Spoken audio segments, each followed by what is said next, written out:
আপনি যখন কোনো একটা জিনিস অ্যাচিভ করছেন সেই সময় আপনাকে কিরম বিহেভিয়ার রাখতে হবে বলি।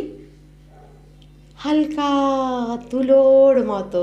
তুলো সবসময় উপরের দিকে উড়ে যায়, হালকা থাকে না, সে আস্তে আস্তে আস্তে আস্তে ওপরে উঠে যায়।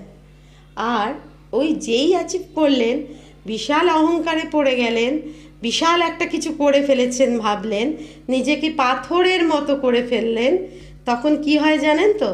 পাথর কিন্তু ওপরে উঠতে পারে না, ওপর থেকে নিচে পড়ে যায়। তাই যখনই কিছু অ্যাচিভ করবেন সব সময় নিজেকে তুলোর মতো রাখবেন। পেঁজা তুলো, পেঁজা তুলো কি সুন্দর হাওয়ায় উড়ে উড়ে ওপরে ওঠে, ঠিক তেমনি আপনি আরও অনেক বড় বড় জিনিস অ্যাচিভ করবেন।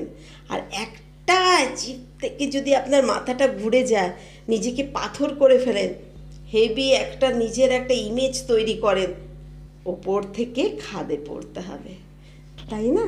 তাই মাথা ঠান্ডা রেখে নিজেকে নিজের মতো হালকা করে রাখুন, দেখবেন আপনি আরও আরও আরও অনেক কিছু অ্যাচিভ করবেন।